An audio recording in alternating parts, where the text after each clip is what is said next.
SuperTalk Mississippi media production. Oh, yeah.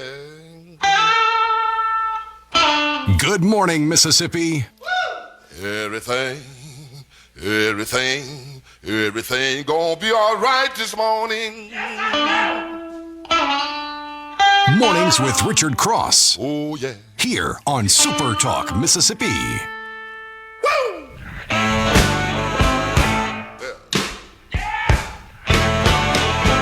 Now, when I was a young boy, at the age of 5, my mother said I was gonna be the greatest man alive. Good morning. Welcome. Glad to have you along for the ride on this Thursday morning. It is Mornings with Richard Cross on SuperTalk Mississippi, streaming at supertalk.fm, SuperTalk TV, of course on your 12 SuperTalk Mississippi radio stations from state line to state line, border to border. We've got you covered in all 82 counties, and we're glad to have you along with us for the journey this morning. Mornings with Richard Cross is brought to you by Community Bank. Find them online at communitybank.net. What a day yesterday in the state of Mississippi. What a weekend we've got coming up. It is going to be a spectacular weather weekend after a week of a lot of rain across much of the state. And I'm glad to be with you this morning from the Big House. Now, I don't know that everybody refers to the Mississippi Coliseum as the Big House, but I certainly do, and I think a lot of people do because it was the place where you were coming in the spring for basketball state championships and, you know, the state basketball tournament, and it was at the Big House. Lance, are we okay with this being the Big House? This Big House, man. I'm happy with that. Yes, sir. Very, very good. The Big House today, though, is the site of MEC's annual Hobnob. It's where all the people come together, all the people in state government and business and the community, and they use a good old Mississippi phrase. They just hobnob, just hang out, visit a little bit. We are on the eve of Halloween. I gave Scott a hard time about that a year ago, about a lack of costumes, and here we are. What's up, my man? It's good to be with you this morning. It's a bunch of lawyer costumes is what it is. Yes, that's what it is. Lawyer costumes. That's what we'll go with. Big event in Oxford last night. We're going to get into that plenty this morning. We'll have some clips from the vice president. It was quite the scene. Really, really was incredible.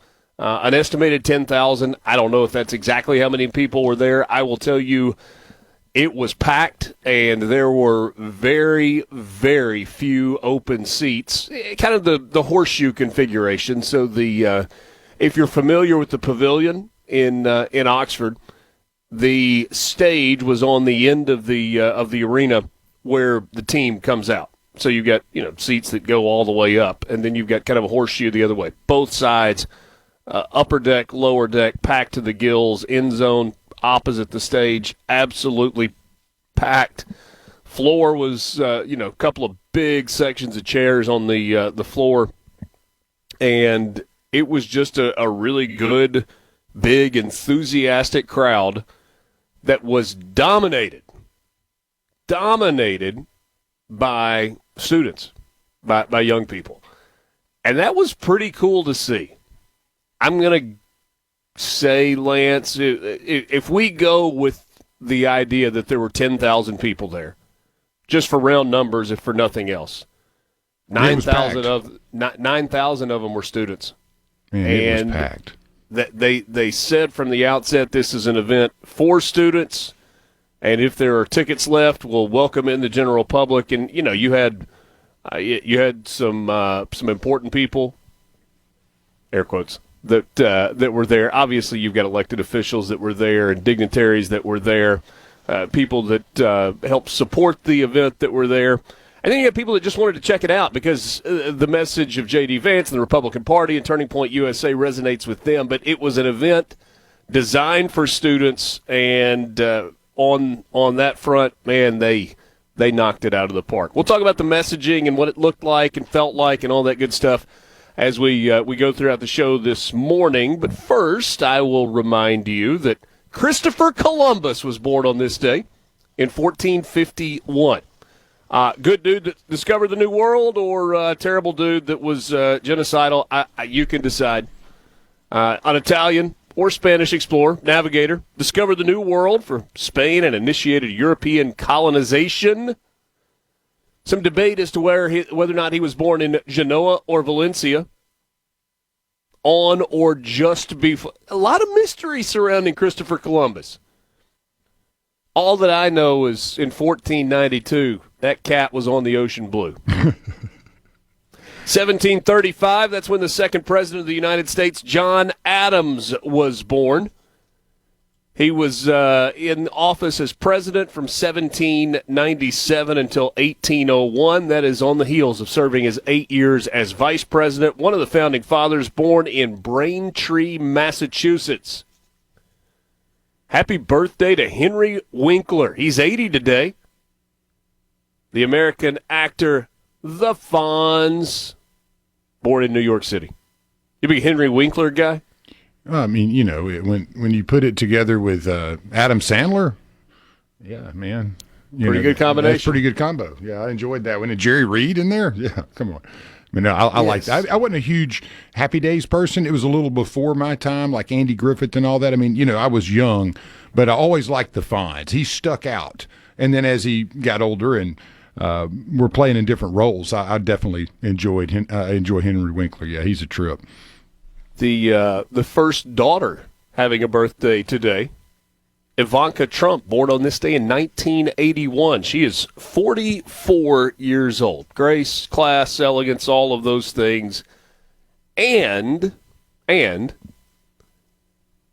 remember when we had all of the hurricane damage a year ago in the fall, western North Carolina, Florida, just the East Coast was just ravaged. There were some stories that were told about Ivanka Trump in the aftermath of those that, I mean, she already seemed like a wonderful person that kind of just really raised her a notch or 12 in my book. She, when Elon Musk donated all of the Starlink satellites so that they could get Wi-Fi to the people in that part of the country, she was fairly involved with the distribution of those and some other emergency medical supplies. And you had no idea, unless you kind of heard about it after the fact. No spotlight whatsoever, flying completely under the radar, and she was on site not for photo ops, but to like genuinely check on and talk to those people and kind of give them a hug and say, hey, we're here for you. But then also to oversee that the distribution of those aid supplies were happening exactly the way they were supposed to be happening with no fanfare. And to me, that's when you got somebody of that ilk, of that stature, who operates like that, it says something as to who they actually are. So, happy birthday, Ivanka Trump. A couple of interesting things happened on this day. Historically, in 1873, P.T. Barnum said, friends, let's have the greatest show on earth. The debut of P.T. Barnum's circus, the greatest show on earth, happened in New York City. Of course, later he would team up with Bailey. What was Bailey's first name? It ultimately became Barnum and Bailey. Anyway, you know. Dolly Parton released her debut single with Porter Wagner, The Last Thing on My Mind, on this day in 1967. We think Dolly's dealing with some health issues and certainly wish her all the best. Lance, this is right up your alley. 1974, California Angel Nolan Ryan threw the fastest recorded pitch at 100.9 miles per hour. Yeah, I remember reading that. I had a few baseball books, and that was in it. You know, it's like, how did they come up with that? Because they didn't really have radar like we do now. It definitely was the jugs gun. It was the slow reading. Yeah. So you think it might have been actually harder than that? Oh, yeah, definitely. Yeah. They weren't measuring hand speed back then. It was actual, ball velocity. Ball velocity. And I think it was more like about, it depends on what you were looking at, but I don't think it was probably extremely accurate as like it is today. I mean, they've got it down to a science now. They didn't give you a reading on spin rate to go with the velocity. No. This day, 1974, also Muhammad Ali, George Foreman, the Rumble in the Jungle. Muhammad Ali KOs George Foreman in the 8th round. It was the rope-a-dope fight. You're going to love this one, Lance. 2003, Stephen Schwartz musical Wicked, a retelling of The Wizard of Oz from the Wicked Witch of the West's point of view. It starred Idina Menzel and Kristen Chenoweth. Opened at the Gershwin Theater in New York City. How good was it? Still running today. Wow. A couple of Tony Awards, Drama Desk Awards, and a Grammy. It is. Have you ever seen Wicked? No, I have not. It is spectacular. I need like the story, the music, the acting, the whole deal. You got to see it in the play phenomenal format, though. Listen to the music. The music's great, too. Also, 2012, so what was that, 13 years ago, Walt Disney wrote a check for $4.05 billion for the Lucasfilm franchise. We're back with you with news headlines coming up next.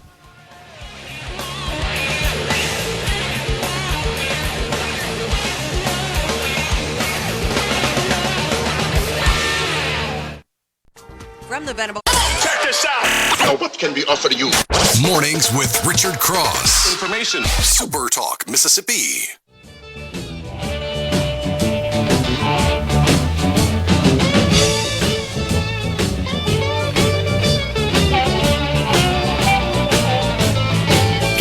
I'm gonna get up in the morning. Hello, friends. Great to be back with you. It's Thursday morning. Today is the 30th of October. This is MRC, Mornings with Richard Cross on Super Talk, Mississippi. So glad that you are with us. Appreciate you choosing to start your day, at least in part, with the show. And love to hear from you. C Spire text line is open at 601-879-4395. Lance, you may have to help me on the text line a little bit. I've got it, but I've only got the one screen, and so it's hard to keep up with all of it. 601-879-4395. That is the number for the C Spire text line. Ready for the best Black Friday and Cyber Monday deals? You don't have to wait. They are on right now at C Spire. Like the new iPhone 17 Pro, free with trade-in. Get yours today at cspire.com. C Spire, inspired by you. This monkey story. Oh, this monkey. Did we do this yesterday? We talked about this a little bit yesterday, right? We had kind of a truncated news segment. Briefly, yeah. Brief right. Monkey story, yes, sir. All right, so we got an update on the Heidelberg monkeys. 3 research monkeys are still on the loose, at least as it now. I've not talked with anyone this morning, but as of late yesterday, 3 of the research monkeys still on the loose. But there's all kinds of mystery surrounding this story after a truck carrying the primates going from Louisiana to Florida through Jasper County, which is the route that everybody takes when going to Florida from New Orleans, and overturned on Tuesday afternoon. Now, after the Jasper County Sheriff's Department initially said that all but one of the escaped rhesus macaque monkeys, and I don't know that I pronounced that correctly, so just forgive me. Sheriff said that all but one of them had been destroyed due to law enforcement's understanding that the species was dangerous, carrying disease, COVID, and herpes, and hepatitis, and the whatnot. But then the people from New Orleans were like, no, these monkeys are clean. These are all good. And so we all felt better. Until we realized that, maybe they don't have them all. Originally said a total of 21 monkeys were on the trunk. 6 had gotten loose. Deputies shot and killed 5 of the monkeys after the truck's driver told them that the monkeys posed a threat to humans. How'd the driver know that? Upon animal experts from Tulane University arriving from where the monkeys were traveling, it was confirmed that 3 are actually still roaming the countryside of Jasper County, we think, unless they have fled the county lines. Now, here's where it gets fascinating. Yesterday, Tulane released a statement reiterating that these monkeys are not carrying diseases and that the university did not actually own the monkeys, nor did they play a role in the transporting of the monkeys from New Orleans to a testing facility in Florida. The monkeys, however, were being housed, so it's like Tulane was just kind of a monkey hotel, if you will. Like they were just borrowing a room and using the shower and enjoying the breakfast bar. They didn't actually belong voters? to Tulane. Were they voters? Did they vote for something? I mean, Possibly so. these are the ones they're wheeling in to get the extra votes. So they were just kind of shacking up at Tulane. Tulane has no ownership of them, wasn't involved in the transportation of them, but knew a lot about them and has had monkeys that were theirs in the past, apparently. They were being housed at the Tulane National Biomedical Center in Covington, Louisiana, about 40 miles north of the main campus in New Orleans. Here's what they said. Non-human primates at the Tulane, thanks for that. Do you keep the human primates in the other part of the facility? Good question. But thankfully, non-human primates, according to the really smart people at Tulane, are provided to other research organizations to advance scientific discovery. The non-human primates in question, some call them monkeys, were not carrying any diseases and had received recent checkups confirming that they were pathogen-free. But lest there be any misunderstanding, they are not our monkeys. And we were not responsible for the transportation of the monkeys that didn't belong to us in the first place. So who do you call? You call MDWFP, right? And they confirmed that conservation officers from the state agency are still on the scene and helping investigate the matter. Quote from MDWFP, coordinating with local authorities in Jasper County following reports of rhesus macaques on the loose.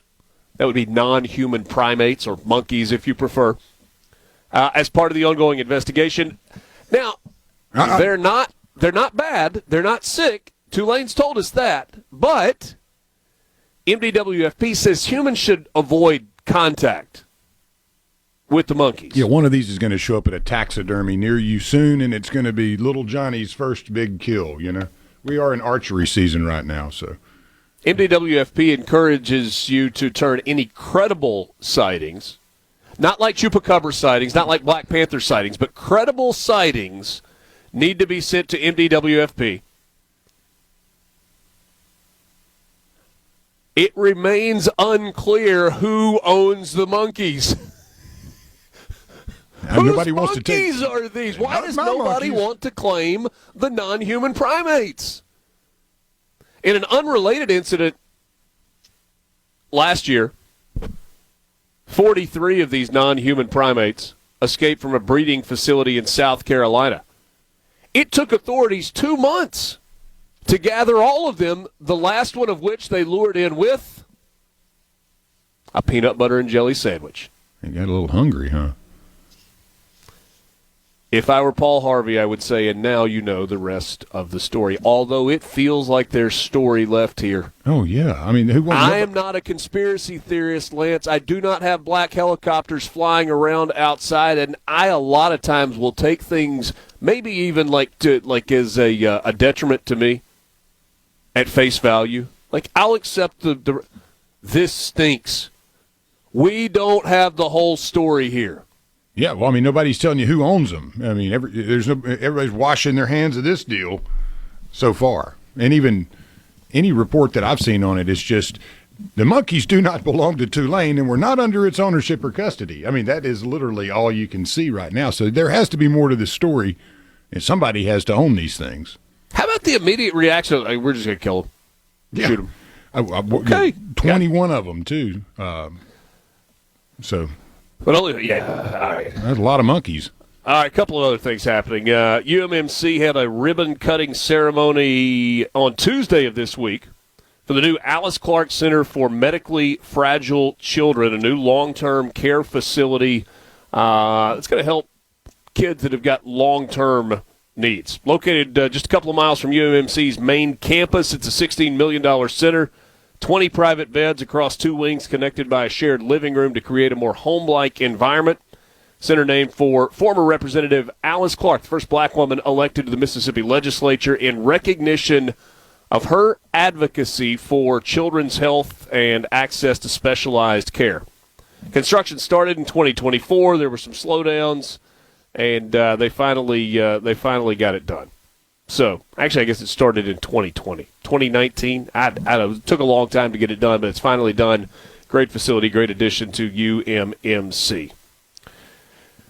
Are you familiar with NVIDIA? One of the companies that has gone to the moon on the stock market. They are the maker of video cards, graphics cards for not just computers, but for AI chips. They are literally the company that is powering the AI revolution. And they, earlier this week, became the first company ever with a $5 trillion valuation.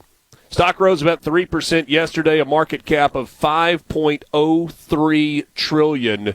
When you get to the point where the second number after the decimal represents a 10 billion or 30 billion in this case, you're talking about a really, really big number. NVIDIA's sales, their climb has been incredible. In March of 2024, they were the first company to reach a $2 trillion valuation. 66 trading days later, they got to $3 trillion. July of this year, 2025, they crossed the $4 trillion mark. And now this week, a $5 trillion valuation. Mornings with Richard Cross on SuperTalk Mississippi. You don't want to go anywhere. We got sports headlines. Even if sports aren't necessarily your thing, you are not going to want to miss the story that we've got coming up alongside Lance Tolbert. We got Alex, we got Houston, we got Michelle in the house. We're at Hobnob at the Mississippi Coliseum. We're back right after this. Mornings with Richard Cross. The monitor switch lets you hear Breaking news. Super Talk Mississippi.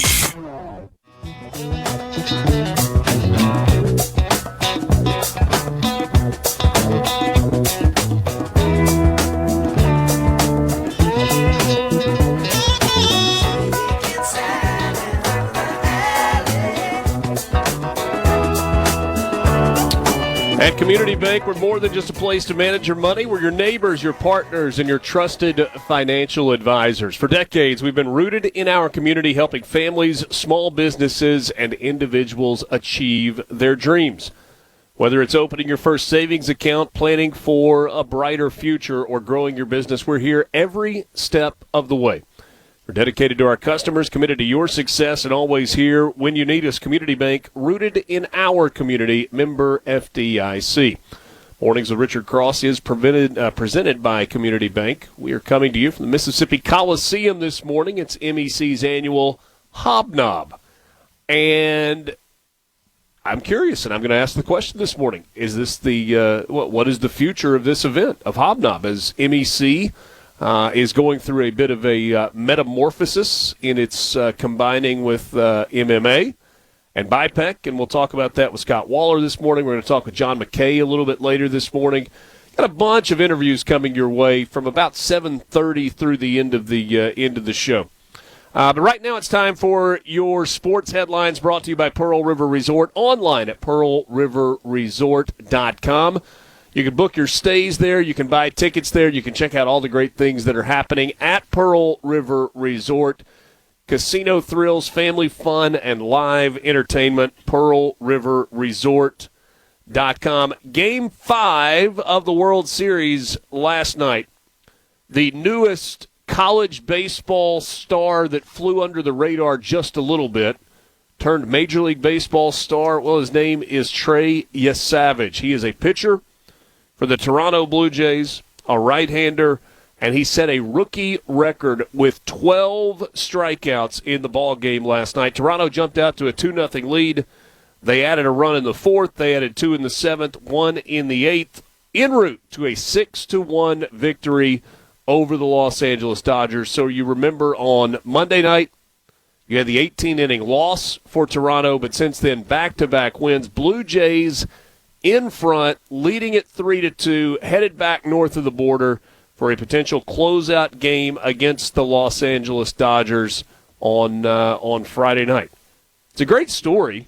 Blue Jays are a really likable baseball team, but blame Canada and whatnot. I mean, how do we cheer for the Canadians? Yeah. They're mad at us. Although Keir Starmer, isn't he he's the European guy. Mark Carney. Carney, yeah. He was crowing the other day about Donald Trump not taking a bet related to the World Series, and Trump was like, we're not going to trade with you anymore.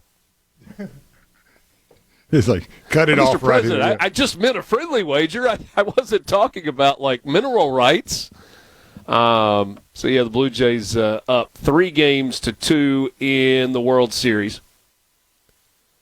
All right. Nobody really does it quite like the state of Louisiana. And that is a statement that could apply to so many things. Our neighbors to the south and west, so many of us with an affinity for New Orleans. Maybe you have an affinity for, I don't know, Monroe or Shreveport or Alexandria. Kind of question your sanity if you did, but who knows? Maybe you got family there. But especially South Louisiana, it is a place that is unique, that is unlike any other. I get that is redundant, but it feels important in this story. And whether, regardless of how far you want to go back, there are two things that are almost always intertwined in the state of Louisiana. And that is politics and LSU football.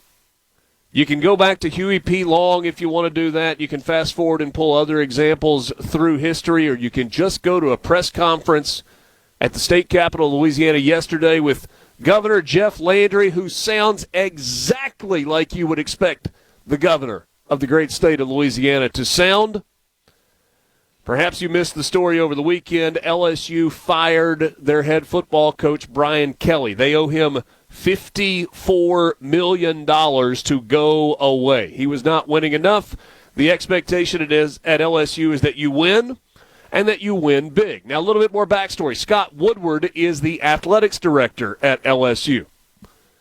And Scott Woodward is very connected politically in the state of Louisiana, though perhaps not as much so to the current regime or the current party that is in charge in Louisiana.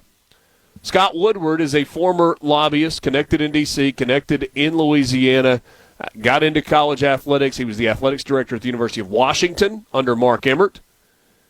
He was at Texas A&M. In fact, he did the original big contract with Jimbo Fisher. Then he hires Brian Kelly. It was a big, big contract with a whole lot of money guaranteed. And now everybody's mad. And the other thing you need to know about Jeff Landry is he is cleaning house within the LSU system. He recently, I'm not going to say fired the president of the university, but he told him if he didn't find another job, he was going to be fired, so he kind of fired him. There are attorneys and judges within the hierarchy of LSU politics that have been kicked out the door by Jeff Landry. He is getting his people in place, and apparently that now extends not only to football coach, but athletics director. You have got to listen to this clip yesterday from a press conference in Baton Rouge at the state capitol. Uh-oh. Why is it not playing? What am I doing here? There we go. Hold on. And boy, a setup like that and then the audio doesn't play. To foot the bill. So, yeah, absolutely. Who's that? Scott Woodward. No. I can tell you right now, Scott Woodward is not selecting the next coach. Hell, I'll let Donald Trump select it before I let him do it. I don't know, but the Board of Supervisors is going to come up with a committee, and they're going to go find us a coach. Hold on. All right.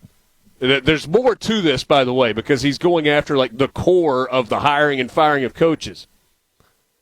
The question was, is Scott Woodward, the athletics director at LSU, going to hire the next coach? He said no. And he followed it up with, I'd let Donald Trump pick our next coach before I let Scott Woodward do it. Well, who's going to do it, Mr. Governor? I don't know. We'll put together a committee and they'll hire them. Okay. And then he goes after the reporters and says, you know what you guys ought to be covering? This is what you ought to be covering. Real quick thing on that. Because here's what y'all reporters need to do. Y'all need to start looking at who represents all these people. Like these agents. You know what's interesting? If I'm not mistaken, Woodward's agent, Kelly's agent, the Texas A&M, they're all the same agent. Like you realize if I would be, I don't know how many sports writers we got here today? Just you. We should have a bunch. Okay? Like this is ridiculous. Lawyers would be disbarred for the way these agents act and the way they're able to represent. In fact, there's no doubt, they may even represent some of the players now. Like it's really time for the NCAA to put on some guardrails in college sports. Because, and it's fine, we don't need the guardrails. If big billionaires want to spend all that kind of money, no problem. But if I got to go find $53 million from Kevin, it's not going to be a pleasant conversation. He turns around to one of the congressional leaders in Louisiana. He goes, I got to go find $53 million from the state budget. This is not going to be a fun conversation. You had me, Jeff Landry, right up until the point where you're like, the NCAA needs to go fix this. Oh, come on, man. Get with the times. They're hapless, feckless, incapable, impotent, bury their head in the sand, and they're enabled by politicians just like you. Okay, so stop skirting and pushing the blame to the NCAA. That's not it. But you might be onto something. I think Jimmy Sexton is phenomenal at his job. He's not a better agent on planet Earth, at least not when it comes to sports agents. His job is not to make sure that your university has plenty of money to do lots of things. His job is to get his client the most money. There's nobody that's better at it, and he has a monopoly within the industry. There are a few other agents that are out there. All the big guys, almost all the big guys, have Jimmy Sexton as their agent. And Jeff Landry points to the fact that his athletics director, the head football coach, the athletics director's former head football coach, and now players also, they've all got the same agent. Feel like a conflict of interest, perhaps? Oh, man. Oh, but where it began is so good. You know, to foot the bill. So, yeah, I absolutely. Who's that? Who? Scott Woodward? No. I can tell you right now, Scott Woodward is not selecting the next coach. Hell, I'll let Donald Trump select it before I let him do it. Lance, how good is that? I mean, first of all, just the voice. You got me at hello there. It's that the most South Louisiana thing ever. I mean, you need some drama in Louisiana politics. This is why, right here. Lance, I love that. Was perfect when you said the voice. You had me at hello. No doubt. Oh, no doubt. I put made a post on X over the weekend that Ole Miss fans, and I could have extended this to Mississippi State fans as well, should be really thankful for the leadership at their current universities. When you watch the dysfunction that's happening down in Gainesville and over in Louisiana, as if you needed an illustration. There you go. Mornings with Richard Cross, SuperTalk, Mississippi. We're back with you right after this, live at MEC's Hobnob from the Mississippi Coliseum.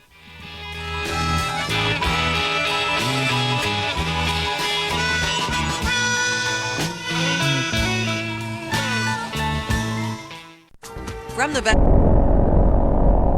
Mornings with Richard Cross. Let's get on with the show. Check it out. Super Talk, Mississippi. Walks down the street, he says, why am I short of attention? Got a short little span of attention, and oh, my nights are so long. Where's my wife and family? What if I die here? Lance, you got to play that in a long segment. I love that, but it takes forever to build up, and it's like we don't have enough time. I was expecting Waller in this segment, so yeah. Well, I understand. There's a walkout He song may be for him. tapping his toes to Paul Simon as well.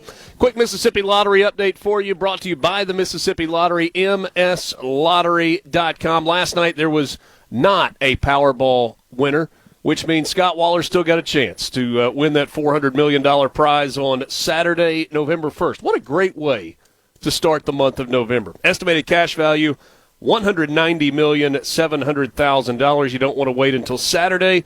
You got a bigger chance to win tomorrow. That's with the Mega Millions jackpot. Estimated jackpot, $754 million. Or yesterday, as I said, $750 million. Estimated cash value, a little over $352 million. For all the numbers, all the updates, check out the website, mslottery.com. That is the Mississippi Lottery. Scott Waller joins me, first guest of many this morning. He'll sit down with us a couple of times. And it's always, Scott, good to see you, Executive Director of MEC, the Mississippi Economic Council, Hobnob. It's here. So you're saying there's a chance, but I got to buy a ticket, right? You cannot win if you do not play. So, anyway, that is my philosophy. Anyway, I don't see how that happens without buying a ticket. So. All right, so Hobnob got a lot of movers and shakers and folks within the political community and the business community all coming together today at the Coliseum, not for a big costume party, but to talk about some of the things that are happening in Mississippi. We really are. I mean, this is great, and I'm with you. I've been an old sports writer. This is the big house, no matter how you slice it. So, but no, this is always a fun day, and it's a chance to hear what's been going on in the state. It gets all of our statewide elected officials an opportunity to come and kind of talk about what's happening in their area. As you know, we'll have we'll start off with the ag commissioner and go all the way through the list and finish up with the governor. And we're really excited about today because it's also a special day. We'll talk about that, I think, in the second segment, that we're going to make a major announcement about what's ahead for our organization and a couple of others in the state. So we have a lot going on, and this is just it's a tremendous tradition that MEC has had. Is this the official announcement of the worst kept secret in the history of the MEC? Well, we haven't tried to keep it a secret. The announcement today is really kind of how it's all going to come together. Okay, gotcha. So new details. It's the new details of everything that's going to be in place. But yes, we're very excited about today because in a lot of ways this event started kind of about 24 years ago with just a way to get people together to do exactly what the name says, Hobnob. And if you look at the way our venue is set up, during the meeting there would be as many people standing back here where we are, just hobnobbing while there's stuff going on the stage. And they're more interested in talking to their friends they haven't seen in a while. They come from all over the state. And they do, of course, settle in toward the end of the program when the governor, lieutenant governor are speaking, and that's always a fun part of what makes Hobnob special. It's not just a way to do it. I mean, there's no question the Neshoba County Fair is the largest political gathering in the state, but we like to think of Hobnob as being the second largest. So it's really an opportunity to kind of hear from everybody and get a chance to see everyone. What do you anticipate the message from the governor will be this afternoon? I really don't know, but I think he's got a good message because we're on the right track. And I think I said this last time I was on with you. I mean, I can remember conversations he and I had when he was lieutenant governor about how we move forward. And from day one of his governorship, even before he was sworn in, he said, my top goal is to raise per capita income in the state. Well, that happens by growing the economy, getting jobs. And you look at where we were with GDP growth in 2024, number 2 in the country. We were right there, too, with per capita income growth.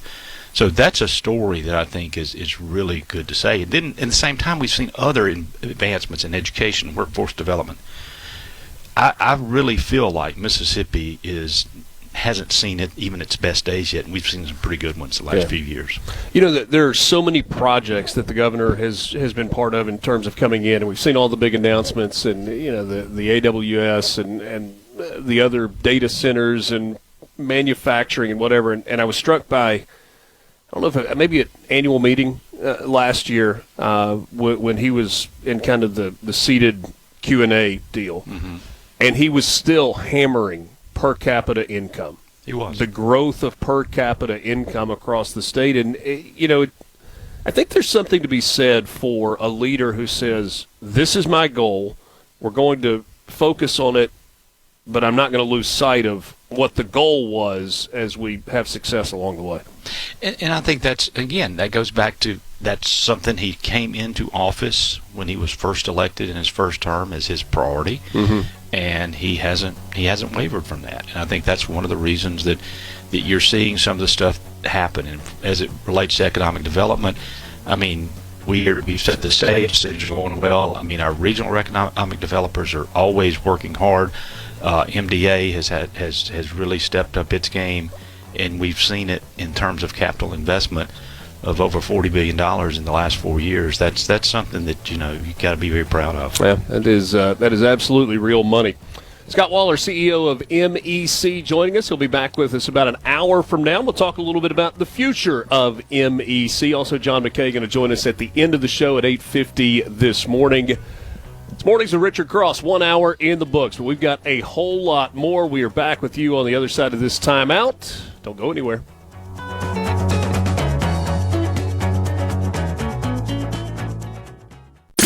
The views and opinions expressed by the hosts, guests, and callers on this show are not the opinions of TeleSouth Communications, its management, or advertisers. He's got everything you need to know to start your day. It's Mornings with Richard Cross on SuperTalk Mississippi, supertalk.fm, and the SuperTalk Mississippi app. Now, here's more with Richard Cross.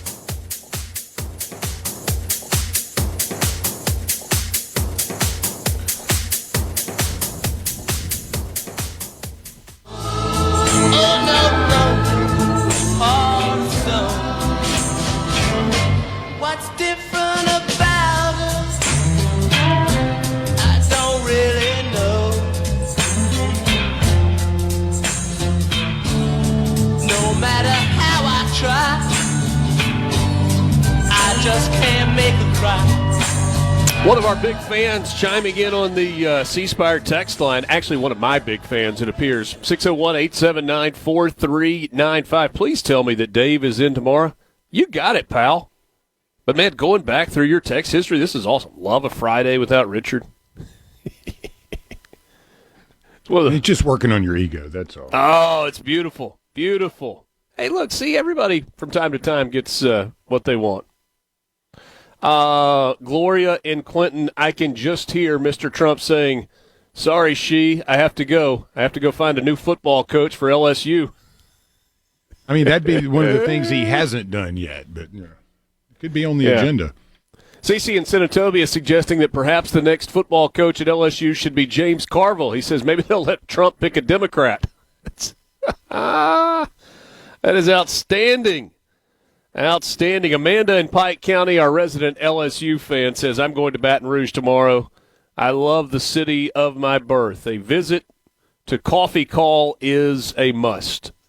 She is stuck with them as well. You too can join the conversation on the C-Spire text line. The number is 601-879-4395. Ready for the best Black Friday and Cyber Monday deals? They're on right now at C-Spire, like any new iPhone, up to $1,000 off a trade-in, plus a free Apple Watch SE to go with it. Or if you're a Samsung fan, you can get the new Galaxy S25 free today. No trade-in needed. The best Black Friday and Cyber Monday deals go fast, so don't wait. Shop now at cspire.com or visit your local C-Spire store today. C-Spire, customer inspired. Good to be with you. We need to talk a little bit about the event that happened in Oxford last night. I will remind you that this hour of the show is brought to you by MWG Employer Services. You can find them online at mwgemployerservices.com.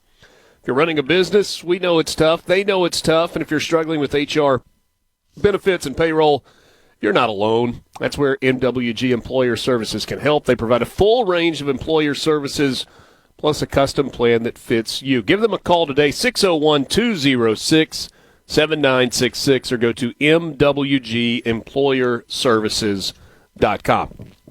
All right, Lance, I'm going to have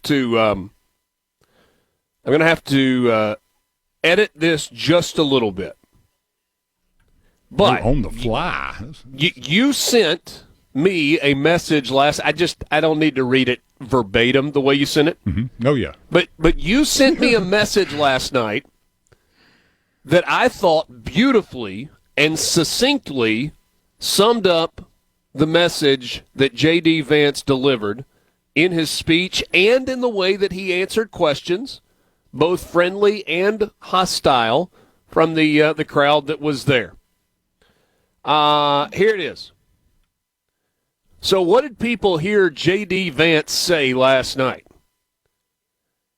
They heard him tell young folks, quit hooking up and getting messed up 24/7.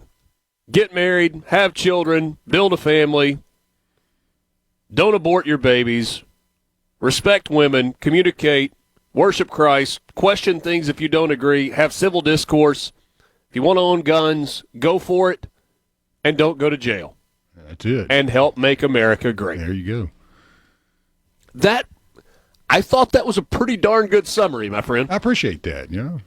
I paid good attention. Clearly you did. I thought it was a great audition for him to see if he was going to be able to resound with the young voters, to be able to connect with them. And again, as we have said, it's a long way off until the next one. But you can't doubt that he put himself in the pole position and really, I think, distanced himself from other potential challengers in the conservative movement and Republican Party as well. I don't see anyone that would even – everything's polar opposite to him in the left. So, unless the left finds some candidate that can run against that, good luck, in my opinion. It really feels – And we can be as local as you want to be on this right now. All right? It really feels like we are in a spot right now where Republicans are in a don't screw this up mode. Right? So you got Donald Trump, and he obviously has his detractors. But the message that the Republican Party largely is presenting to the American people is a message that resonates. And the message that is coming from Democrats is tone deaf. And I said we can make it local. Here's your local. And I 100% support the right for Democrats to do what they did in Oxford, Mississippi last night.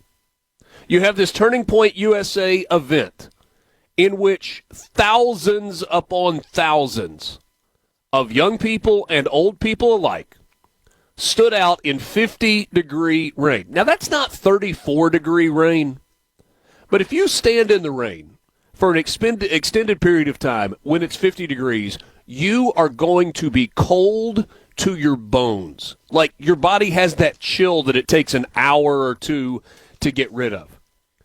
And you had thousands of college students who stood out in the rain for 3-4 hours to wait for the opportunity to be inside a building to hear from the widow of Charlie Kirk, Erica Kirk, who is now the CEO of Turning Point and the sitting vice president of the United States.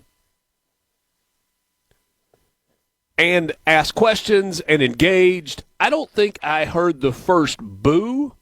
There wasn't the first hiss. There wasn't the first sign of disrespect, of yelling out, of interrupting. In fact, one time, I think J.D. Vance thought that there was somebody in the crowd who was kind of chastising him or starting to – I thought you were about to get the – oh, man, I don't even hear what you're saying. Because he looked up. So J.D. Vance was standing on stage. He looks up and to his left about two-thirds of the way back. And this is during his message, and he's about to transition to the Q&A part of the event last night, and you hear this lone voice kind of yell out, but it's muffled. And it catches his attention, and he looks up and he goes, I can't even hear what you're saying, man. So what does the guy do? He yells it again, and then people around him start cheering. It wasn't a detractor. It was someone who was trying to start a chant of 48, 48, 48. And then J.D. Vance immediately pivots. He realized, oh, wait, this isn't somebody protesting something that I'm saying or coming with some crazy agenda. This is somebody that's saying they want me to be the next president of the United States, and he handled it beautifully. He laughs. The chant never got super organized. It wasn't one of those, the whole rafters are shaking as everybody chants 48. It wasn't that. But he goes, we're getting a little bit ahead of ourselves now here, aren't we? And laughs it off and played it off gracefully. Oh, and he did a great "Are you ready?" Coming in prepared. Did. You got to know your surroundings, right? He did. He was coached up well on that. But finishing the point, yeah. But because I got kind of long-winded and sidetracked there. So while all of this is happening on campus, and you've got tens of thousands of students, you get the news yesterday from the Lafayette County Democrats and old Professor Yahoo and somebody from Tennessee, because there's not we have Democrats in Mississippi. They just won't talk to us. I sent a message to Benny Thompson on X yesterday. Mr. Representative, we'd love for you to come on the radio and talk about this issue that you were espousing yesterday. Crickets. So we got to go get Democrats from other states who are actually willing to come and talk to the people of Mississippi. So what do? They host a counter event at the Student Union. 10,000 people in the pavilion, 24 people at the Ole Miss Student Union for the counter event. And then what do they follow that up with?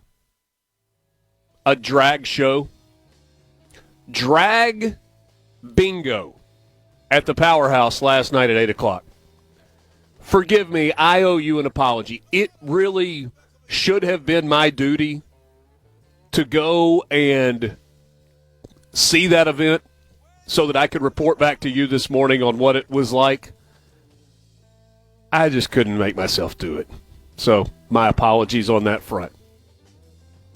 You get a pass, buddy. That's your yin and your yang. That's opposite ends of the spectrum, and that's the reason that I say, to Lance's point a second ago, it looks like J.D. Vance is going to be the next president of the United States.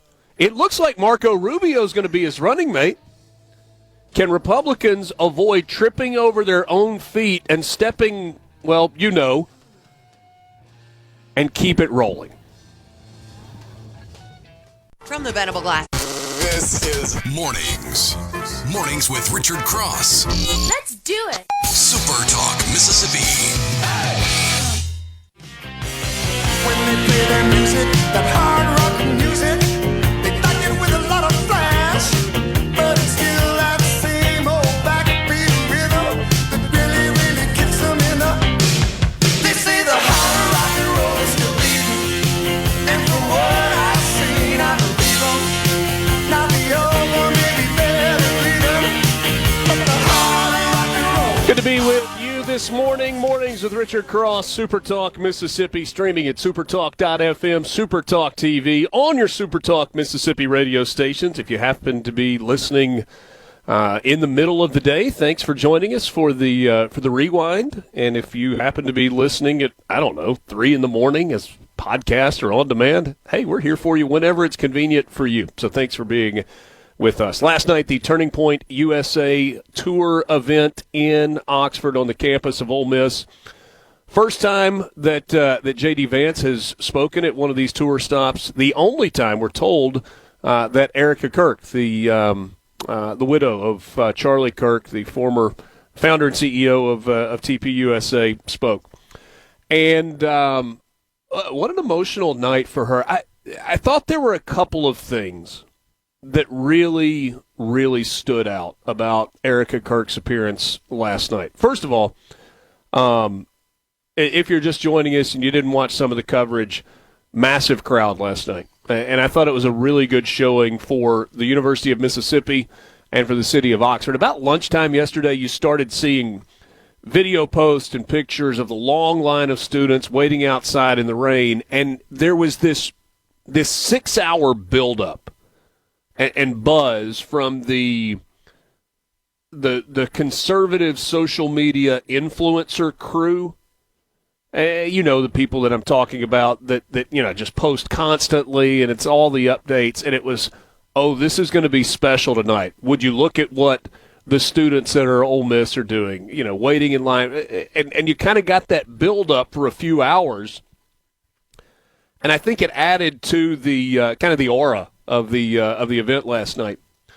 I will tell you that I have always heard that media getting into a Super Bowl is a kind of a drawn-out process. It cannot be any more drawn out than media getting in last night to the pavilion in the rain and through the rain, and Secret Service. And by the way, tip of the cap to all of the security personnel that were part of making that event safe.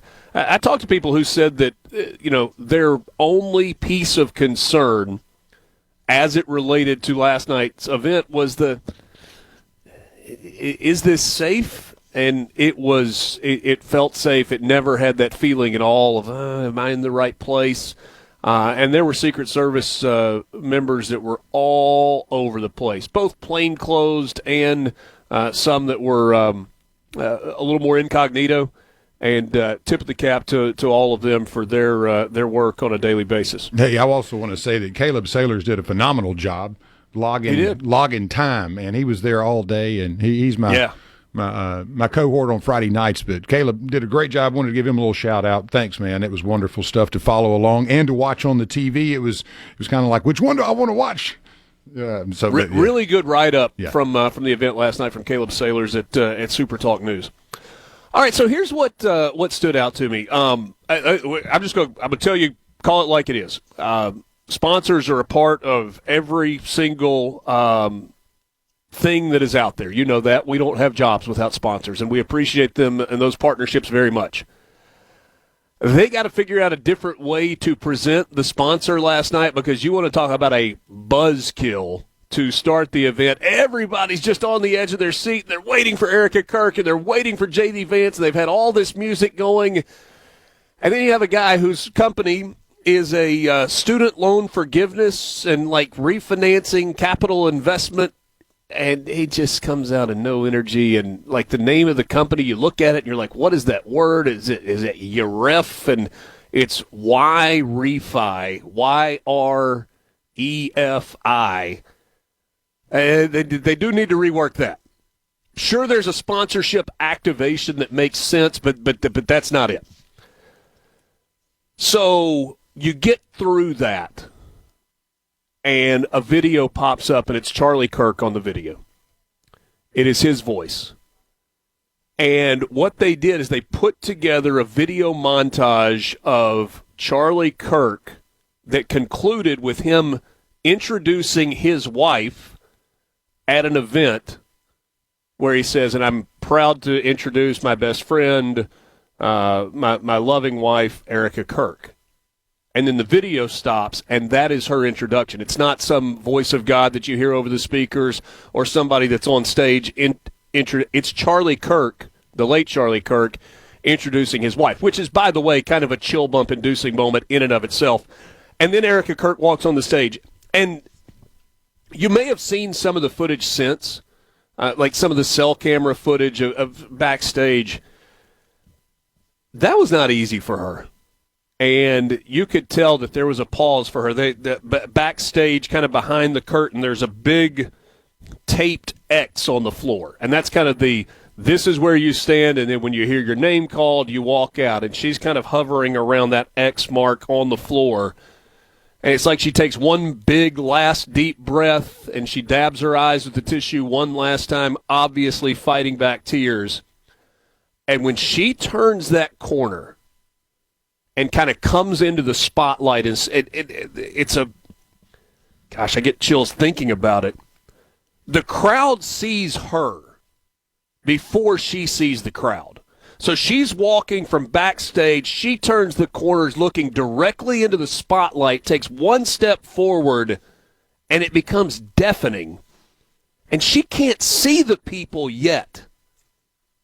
And then she steps onto that stage and sees that crowd.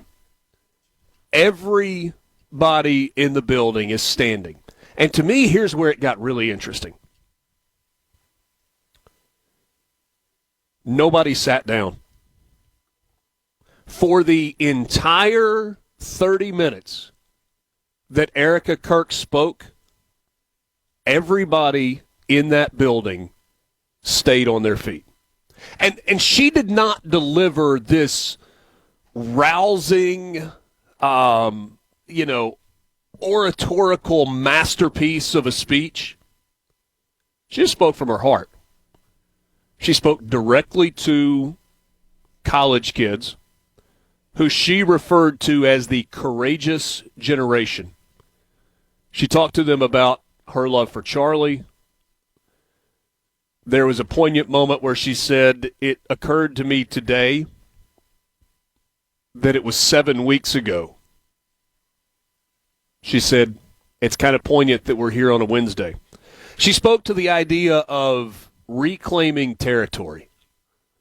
She said college campuses had become kind of the ground that was like Charlie's territory. He was going into these college campuses and speaking with courage and speaking with conviction and engaging in civil debate and having these conversations. He had staked his ground to that territory.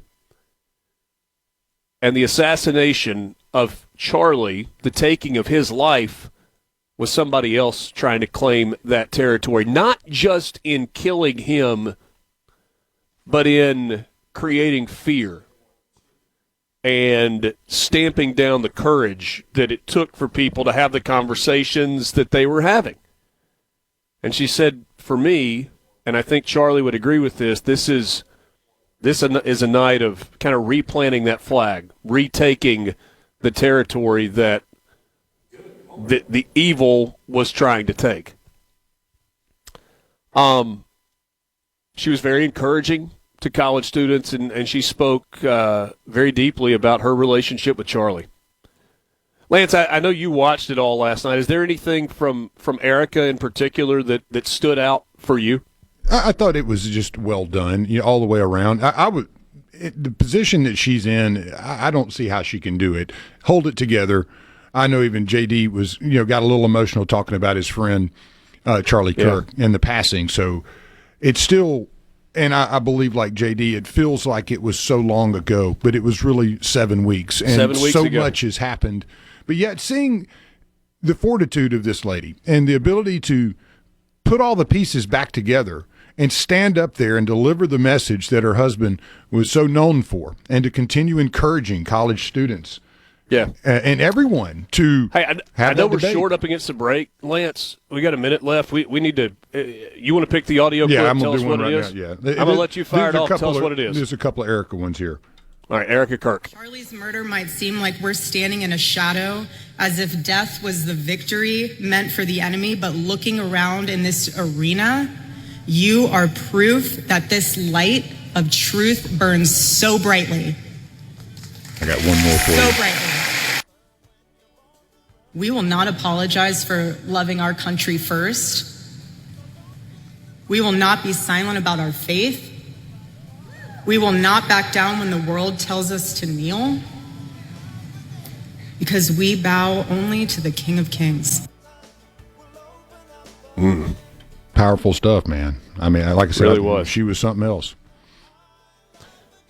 And if you stuck with it last night, you heard J.D. Vance talk about faith and Christianity, and it is almost on a daily basis becoming talked about in places that just a few years ago it never would have been discussed.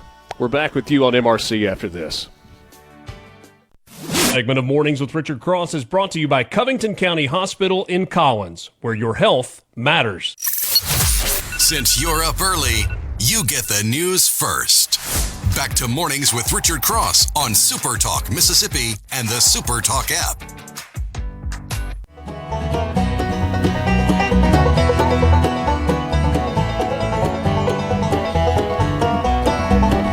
Got a couple of messages on the C Spire text line, 601-879-4395, about last night's TPUSA event on the Ole Miss campus. We were talking about cold and rain and everything that went into that, because there were so many people that waited outside and waited in line for a really long time.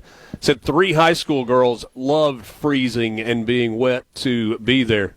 Am I blowing you away? You are. A little too loud? Yeah, these earphones are like... How about that? Is that a little better? That's much better. There we go. Just wanted to make sure you were awake. I know it was a late night for you. And then Russ in Rankin says, thanks for your reflections, Richard. My daughter is a third-year law student, got in line at 12:30, stood in the rain. She said it was so worth it, just incredible. That's from Russ in Rankin County. Thanks for that, Russ. Glad to have you along. Mornings with Richard Cross, SuperTalk Mississippi, streaming at supertalk.fm and, of course, on your SuperTalk radio stations. You probably recognize that voice. Mr. Secretary of State for the state of Mississippi, Michael Watson, joins us now. Good morning. Good morning, my friend. Great to be with you. Quite an early morning for both of us. Yeah, late night, early start. But what did you think last night? That event with J.D. Vance and with Erica Kirk kind of as the first speaker as well. Unbelievable. You know, we were at a funeral and we heard about the happenings there, and the amount of folks at the funeral that knew who Charlie Kirk was just blew us away. And so his reach and the work that he has done has been incredible. So when we heard they were coming to Ole Miss, our two oldest daughters were like, please, can we go? So we took them. And just to get to see them react and get to see them to be in the same room and hear from Erica and the vice president, it's just, as a parent, was really moving for me. But as you talked about earlier, the introduction of Charlie, talking about his wife, and then her coming out and not a person sat down. Just the respect, I think. And I kept thinking, all right, at some point maybe people are going to sit, and nobody did for the entirety of her speech. Just the respect and the love, I think, that she felt from Mississippi. And I talked to her after the event, and she said, I just got a soft spot in my heart for Mississippi. And I thought, that's awesome. Great. And I'm so glad that we showed you that love and respect that you deserved through all of this. So. And oh, by the way, just in terms of kind of finishing the painting, if we're painting it for you, J.D. Vance, and it was not a sign of disrespect. He came on stage, got a huge standing ovation, big cheer, starts a hotty-toddy, and then when he starts his remarks, everybody in the arena sat down. Right. It was different, and again, not a show of disrespect. I think he played well to the audience, but that was a moment for Erica Kirk. Absolutely. And again, I'm just thinking about it right now, how cool that was for Mississippi to show that love and that respect for her. And I hope that I'm pretty sure she did, but just soak that in. Yeah. These folks are here to honor my husband, but also to keep this movement going forward. And they hadn't sat down. They are standing at attention in a sense. Just the respect that we showed was really cool for me to see. I'm curious, as somebody who's been in politics for a long time now, your observations, kind of the inner monologue going on in your head as you're watching J.D. Vance, knowing that he has a job right now, but there are a lot of people that think he's going to have a different job in the future, and he is not so much in his speech. I mean, he can give a political speech, in his sleep. But to sit there and take questions from college students and to engage with them, and the majority of the questions, probably, I don't know, if he took 10, 9 of them were somewhat of an opposing viewpoint. And the kind of the ground that he covered, from immigration to military on American streets to Israel to abortion to his faith, and how he kind of weaved that in and out. I've seen people say masterclass. I've seen people say there's your next president. As you were watching him operate as a politician, what stood out? I think his relatability. I really appreciated the story he told about when he froze up and the guy asked him how he was doing. He said JD. I can't remember who it was, but one of the. I think it was Sean Hannity and Oliver North. That's who it was. General Oliver North. He was going to a book signing, and he said, "This is what I'm going to say: good firm handshake. Hi, I'm JD." They asked him a question before he could, and he was like, him how he was doing. Yeah. He said, "Hey, JD." But just to me, the relatability piece is so important. And to have somebody like that, the vice president, who takes the time to try to make people feel comfortable and welcome in that conversation with them, that really stood out to me. You don't have to do that. You can get up there and be the smartest guy in the room. You can get up there and be, hey, I'm the vice president. He did not take it from that perspective. He took it from, I want to make these folks feel welcome. I want to have a good conversation with you. I want to listen to you, and then I want to respond and answer. And I thought he did a great job also bringing some humor to the show. And that's just the way that he communicated with the students was really what stood out to me. They mattered. I hear you, and I want to answer your questions, and I want to have a conversation. I thought that was fantastic. And there were a couple of questions where I don't know if grandstanding is the right way, but clearly there was a message that the asker of the question wanted to get across. And one lady in particular who talked for a long time, and he kind of made light of it when she interrupted, and he said, well, hold on, let me answer this, and then if I have time to answer your other 9 questions within about a 15-minute, we'll all be doing good. But even in that scenario, it was respectful. And as much as it was a political speech for Charlie Kirk, I think if you really listen to his answers, it felt like it was less of a political speech and more of ultimately a tribute to his friend Charlie Kirk. I thought so as well. The way that they aligned on certain topics and the way that he would weave that in. But also, again, respectfully, sometimes we disagreed and we would have these conversations, but we respected him so much that he had our ear. I thought that was a really cool point that he made as well. But just a great event. The Spotlight on Mississippi I thought was really cool. The Spotlight on Ole Miss was really cool. The Declaration of Independence Center had an event earlier prior to that, which is actually why they came. They knew about the Declaration of Independence Center, and as I understand it, they signed the contract 4 days before the event, before he passed away. And he was so excited to come to Ole Miss. That was one of the reasons that they said, you know what, we got to do this one right. And that's why Erica and the vice president came. It was on the calendar for October 29th before Charlie was assassinated, and they followed through with it, and boy, they followed through with it in a really big way. Secretary of State Michael Watson is my guest. Mornings with Richard Cross, Super Talk, Mississippi. Today is Hobnob. It's the event, one of 3 annual events that's put on by the Mississippi Economic Council. A lot of your friends and coworkers and constituents will all be here today. What's going on in the Secretary of State's office? Yeah, I'm really proud of our team, and I've been talking at Rotary clubs and around the state here lately, and the biggest issue and message that I try to come across with is, number one, how good of a team they have at the Secretary of State's office. It's not just me. We've got some phenomenal folks, and I think the importance of trying to tell our voters and the electorate out there, it matters who you elect, because then you get the good policies. And oh, by the way, let me tell you, these good policies that we've been doing, we talk about elections, and I've mentioned this to you, I think, before, but when we came in office, our election integrity ranking was about 26, which isn't bad, but we over the last 5.5 years, very average, that's right, over the last 5.5 years, we have risen to number 11 in the country, and that's a heritage type group that looks at that. And so I give a lot of thanks to the legislature, but then also tell the voters, this is why it matters who you put in office. What's the difference in being 11th and being first? There's some ranking pieces in there. If you do this as a state, we'll give you extra points. If you do that as a state, maybe we deduct some points, or different things like that. And so there's a couple of other things. I actually think they scored ours wrong. I think we're in the top 10, and I told them so, but they said, well, maybe next year. Okay. So anyway, the cool thing about that is, we get a call back in January and from the White House, and they said, look, we see Mississippi is literally just tearing up the ranks. We want to get you to come in and invite some of the friends in the Secretary of State world that you trust, that are really, strong-minded in election integrity principles, to be a working group for us. And so I love to tell people that Mississippi is actually at the tip of the spear when it comes to election integrity in this country, because the White House asked our Secretary of State, which, I'm the Secretary of State, to come and lead this group of secretaries to give feedback to the White House about what's going on at the states. What do we need to do, not do? And there's some give and take there. There's some pushback from us. Look, this isn't the federal government's job. This is the state's job. Perhaps you should take a step back. We've got a minute until the break. You remember there were judgments against people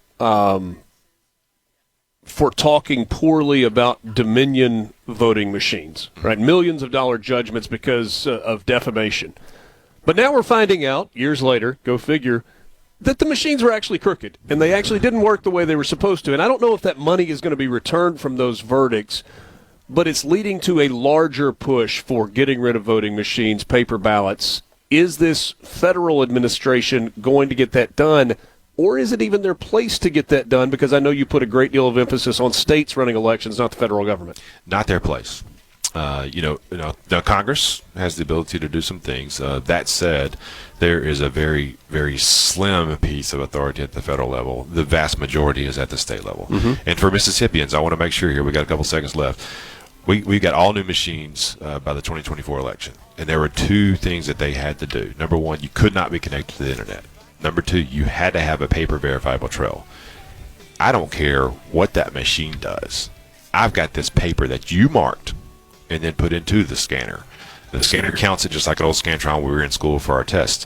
So at the end of the day, somebody says, wait a minute, something's not right here. I'm going to file a challenge. We can go back to that paper ballot, and at the end of the day, that's what's going to carry and decide. So Mississippi is in a really good spot. We're really proud of the work that we've done. Secretary of State Michael Watson, thanks so much for your time this morning. Always a pleasure. Thank you, buddy. We're back with you after this. Mornings with Richard Cross, Super Talk, Mississippi.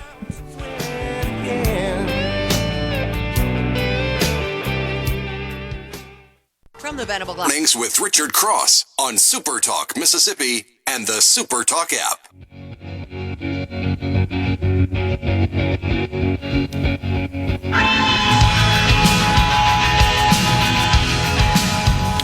Things starting to come to life inside the big house, the Mississippi Coliseum in Jackson, site of Hobnob, one of 3 annual events that happens for the Mississippi Economic Council, which has been that for a long time. It's been the MEC, but it is soon going to have a new name with new people under the tent.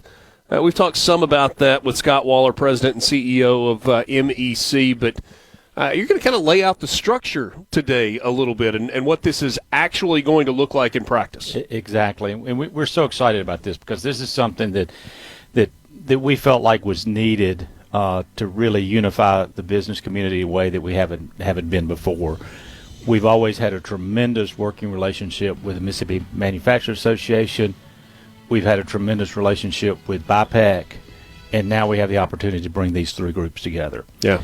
Doing that is going to make a big difference for the business community. We have so many of our members at MEC, and we've served as the State Chamber of Commerce, that we are actually looking very forward to having these groups under one umbrella. So as we do these things and bring these things together, we're going to have an opportunity to really make a big difference across the state as it relates to promoting businesses. So what's going to be different?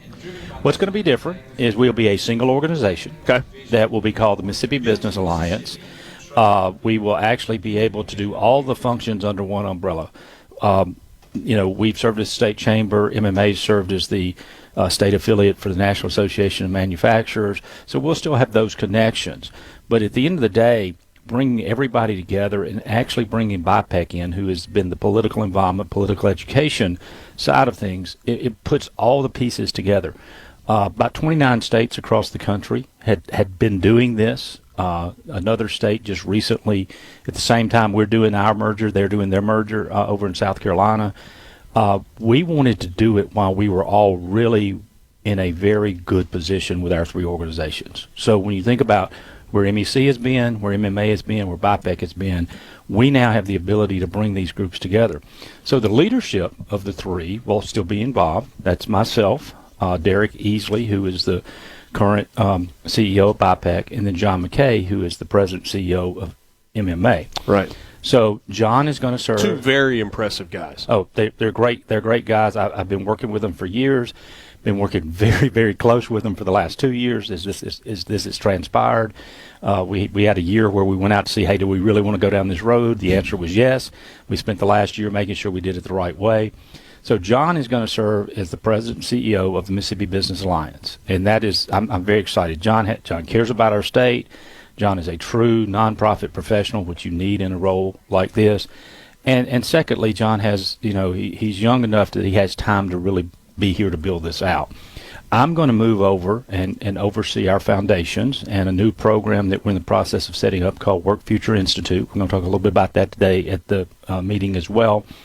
And that's really going to focus on how the business community becomes a lot more involved in a relationship with those that are providing workforce training, education, whether it's at K-12, community college, 4-year, all of those things, working really hand in hand with Accelerate Mississippi to make sure the training is taking place that is allowing somebody to go from getting a post-secondary credential or degree that actually puts them into the workforce here in Mississippi is our goal. So those things are very important. The business community has to be involved in that. They have to have a say. And I think that it's not that the education community is necessarily opposed to that. It's just if you don't tell them, hey, this is really what I need, how do they know? And I think that's what we're trying to get to with how the bridging that gap between the private sector and then the public sector providers is going to be a big part of what the future is about. But the organization itself is going to really grow because bringing in Derek he will be overseeing the political involvement side of things, will give us the ability to really focus on pro-business candidates for the legislature statewide and all that, so that they understand the importance of the business community throughout the state of Mississippi and the role it plays in growing our economy. So there's a lot that will be happening.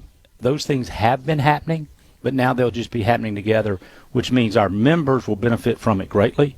But more importantly, Richard, I really believe the state of Mississippi will see the big benefits of having a unified business community focused on how we grow our state.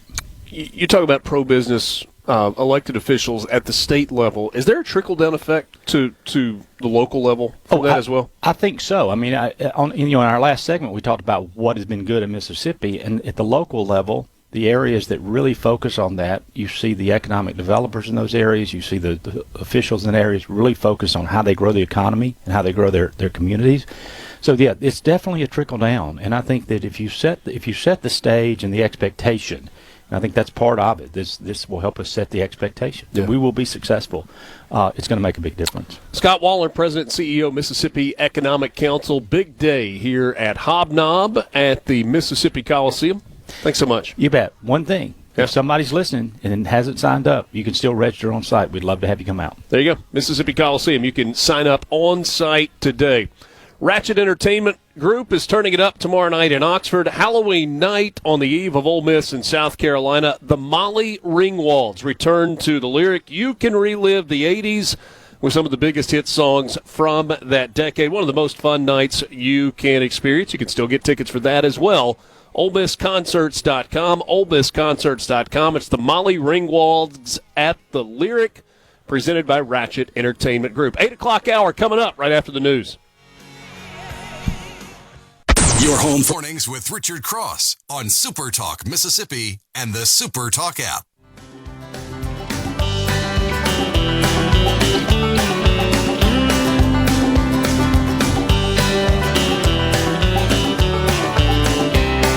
Eight o'clock hour. Thank you for being with us. Mornings with Richard Cross on SuperTalk Mississippi. Always glad to have you along for the ride. A reminder that MRC is brought to you by Community Bank. At Community Bank, we're here for every part of your financial journey. Looking to manage your personal finances? Our banking services make it simple, secure, and tailored to you. Ready to grow your business? We offer expert guidance and custom solutions to help your business thrive. Dreaming of a new home? Our mortgage specialists are here to make the process seamless, all designed with you in mind. We're more than just a bank. We're your partner for life's biggest moments. Community Bank, rooted in our community, member FDIC, equal housing lender. It is always a pleasure to be joined by the Secretary of Agriculture, Andy Gipson. He is part of the late night, early morning crew. Was in Oxford last night for the Turning Point USA event. You and I were talking a little bit about that during the break. What a cool night! It was an amazing night and a great testament to the class and the goodwill of the people of Mississippi. As I stood there and we listened to Erica's remarks, I mean, it was just a profound moment. But the equally profound to me was the whole crowd standing up, the entirety, the duration of her remarks, and didn't even think about sitting down. And that says a lot about the good people of Mississippi, and I'm honored to represent our people.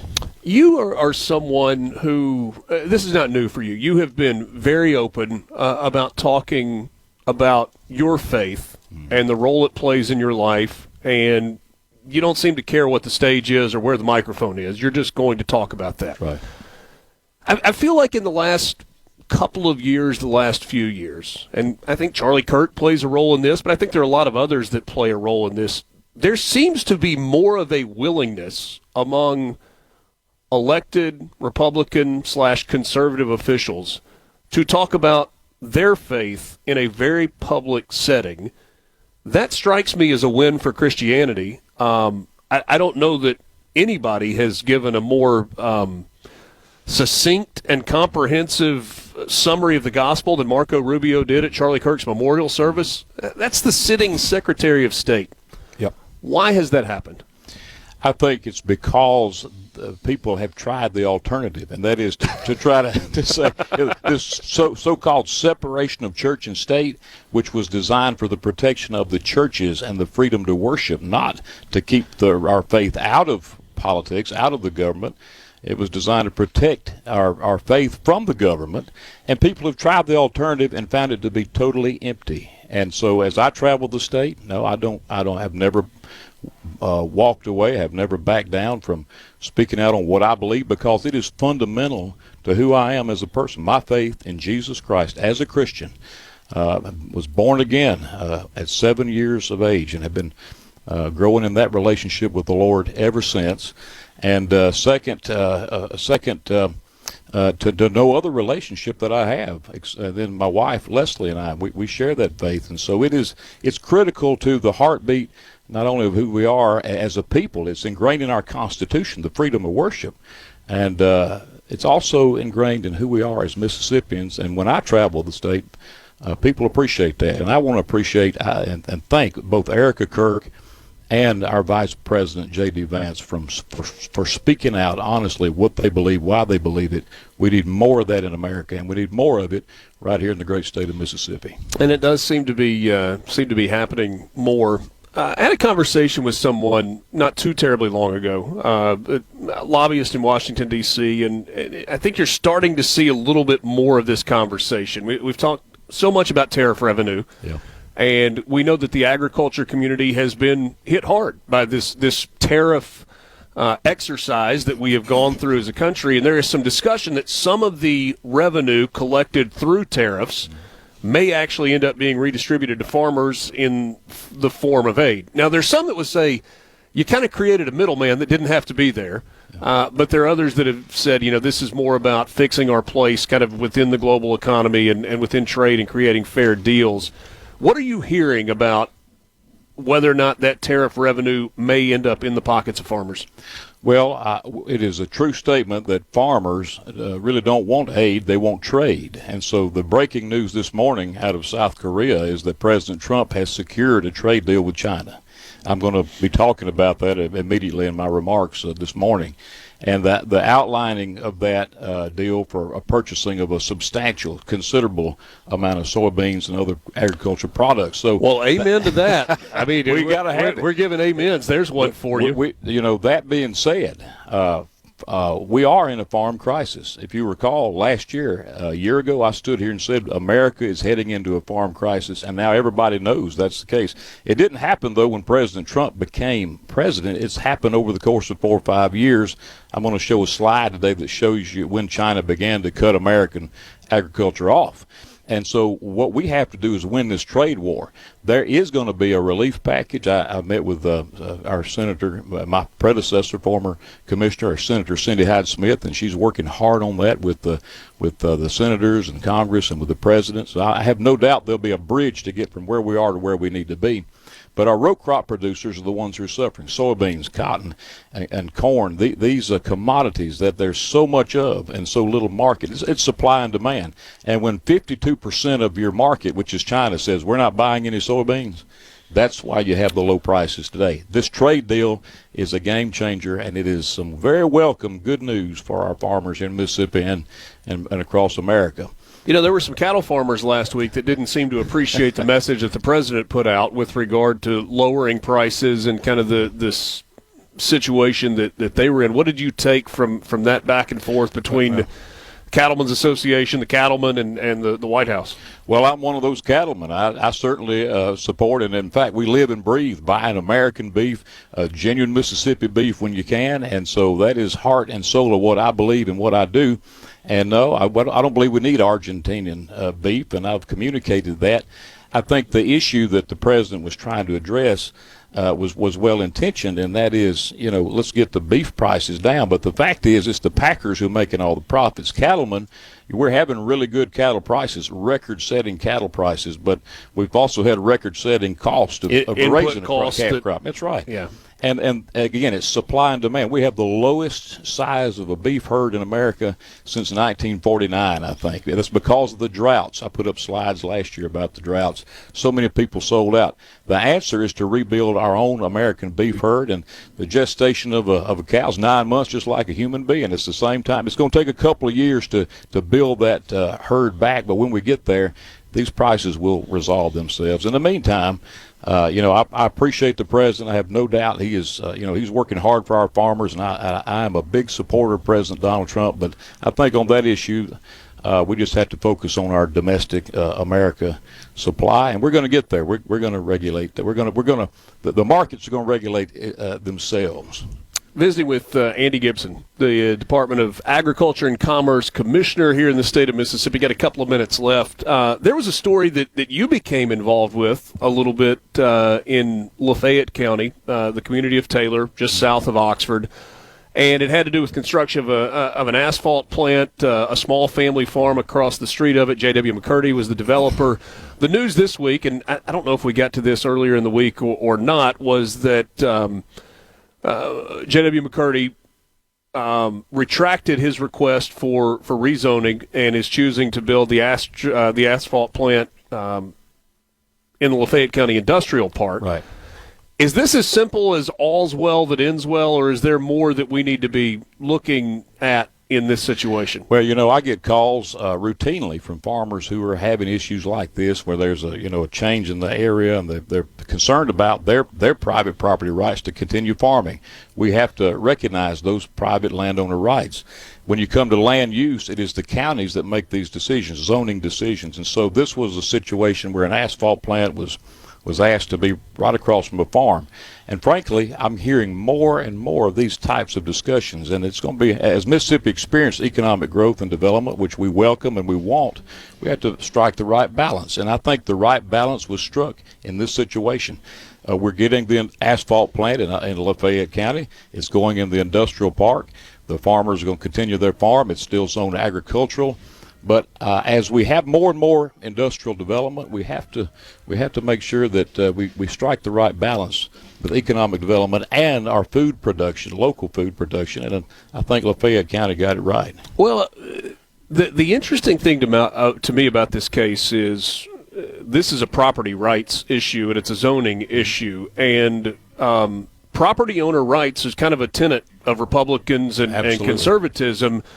But sometimes it's like, yes, I am for property rights right up until the time in which my property is affected, and then I'm for my property rights, but not necessarily your property rights. You got competing landowner property rights, and we're going to see more and more of that. And I think it's imperative that our counties are thoughtful. I know they are, and have good zoning plans and comprehensive plans to make sure we preserve our farmland and our residential communities, for that matter, at the same time as we foster economic development. Striking the right balance is the key to Mississippi's future, and we can do it. We can figure this out. Always appreciate your time. Thank you. Look forward to Hobnob. Appreciate you, Richard. Commissioner Andy Gipson joining us this morning. Mornings with Richard Cross, Super Talk Mississippi. Quick timeout. What do we get next? I believe coming up next we will visit with the Speaker of the House and then the Insurance Commissioner coming up as well, Mike Chaney. We're back with you after this. MRC on Super Talk Mississippi.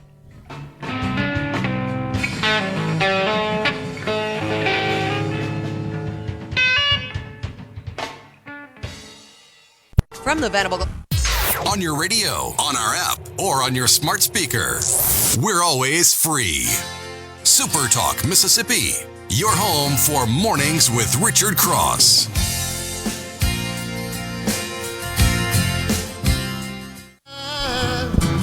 We both knew it was just a matter of time. Living our dreams, oh, Good to be with you this morning. It's Mornings with Richard Cross. Commissioner of Insurance Mike Chaney will join me in the next segment. Happy to be joined by the Speaker of the House, though, right now, Jason White, MEC, Hobnob today at the Mississippi Coliseum. Always good to see you. Good to see you, Richard. Appreciate you coming by. I'm toying with the idea of, can we have a conversation and not talk about schools? Because there are other things that are going on in the state of Mississippi. I don't know if that grabs headlines or doesn't, but always good to see you. I want to ask you first, though, You were in Oxford last night, and Secretary of State Watson and I talked about it. Commissioner of Agriculture and I talked about it a little bit. I'm curious your impressions of that event last night as you kind of went through the hour and a half, 2 hours inside the pavilion. Man, you were there, so and lots of your listeners were probably there and have heard, or were watching, like my folks were watching on TV even last night. It was just electric. Like, you've been to ball games or sporting events or things where the feel is different. Like, maybe the Rebels are playing somebody and you get there and like, oh, everybody's just kind of phoning this one in. It's not. But then you show up at some games and there's this electric. Sure. That's how that was last night. And the build up to it, the students waiting in line, even in that bad weather.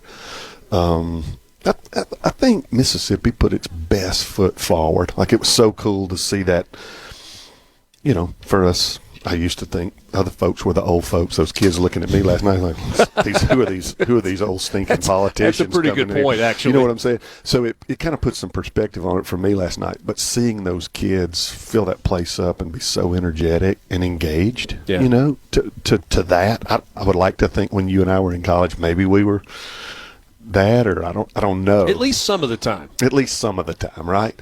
But anyway, that was the thing that stood out for me was just that feel, even before it started, in the arena and the build-up. And then the other huge kind of unscripted, moving thing, and a great testament to our people is when Erica Kirk spoke, nobody sat down. They gave a standing ovation when she came out, obviously, and you were there, and you saw the feel and just the great moment that was when she came out after Charlie Kirk's audio announcing her. And to me, the biggest contrast, and I said this to Secretary Watson earlier this morning, it was not a sign of disrespect at all. But when the vice president came out, he gave his opening remarks. He got a great applause, and then everybody sat down. But that's right. I think in hindsight, it's like, what a powerful moment when you contrast those two things. And unscripted, unplanned, like just... It just happened, in this quiet show of respect and gratitude for what her husband. And it wasn't just people standing; it was silent. It was there. It was full and total respect, and just that show of, hey, and so for me and all those Mississippians in that arena, it was really cool to see. Like, and hey, the nation saw it too, so it was just.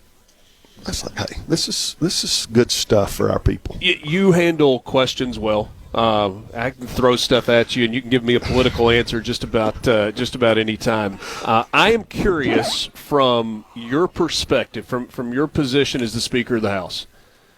You stand in front of an audience, and there is a microphone, an open mic, if you will, and a line of people coming up, and they can ask you anything they want about any position you have. What is your level of nervousness or unease, not sure on what's about to come? Well, look, it's certainly not what the vice president's was last night. You were there. He was calm, cool, and how contrasting is it? And I'm not here to throw shade on the prior presidential administration, but you got a president and vice president now who stand before the country and before people and are able to answer questions and have conversations. And maybe that's what people are looking for in their leaders now. But last night, him standing there and those kids, those college kids lining up and open mic. And for your listeners that don't know, that's how Charlie Kirk ran his rallies and events. It was an open dialogue, open mic type thing. Folks could ask him any question, including probing and questions meant to create some political. Forgive me for interrupting, but it was.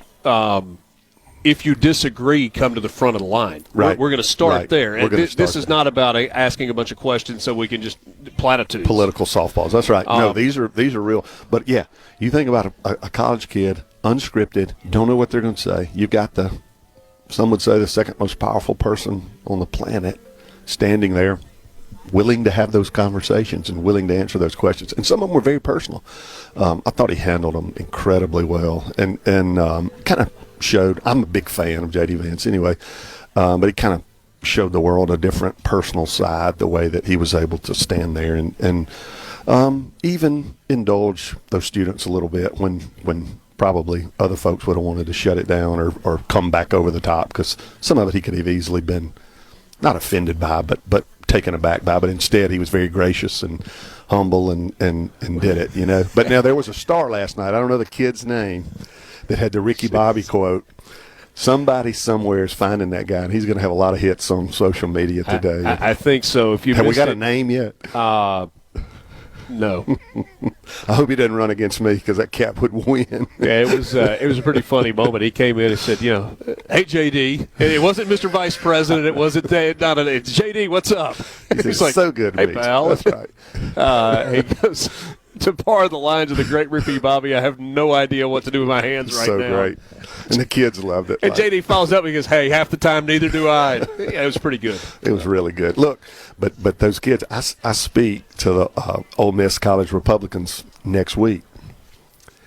I'm a little intimidated after hearing all those questions from those kids last night. I'm like, what am I going to get next week? You know, they're engaged and know what's going on, and maybe we don't give them enough credit for that.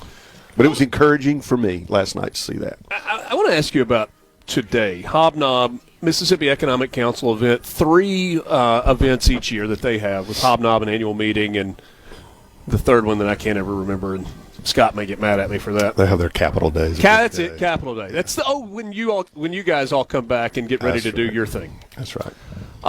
Capital Day the 3rd. This merging of MEC and BIPEC and MMA, we've talked with Scott and those groups a lot about that, but I'm assuming that's not something that happens if the legislature, the governor's office, lieutenant governor's office is not somewhat on board and in agreement. Hey, this is something that makes sense. So from a legislative perspective, what does this merger mean between those 3 entities that support the business community? I think it's extremely positive for us, and here's why. And they came to see us and was like, look, this is what we're thinking about doing. What are y'all's thoughts on this? Because we work very well with all 3 of those groups on their different issues. And BIPEC's kind of more plugged in politically, more involved in races and that the kind of the blocking and tackling of elections and that kind of stuff.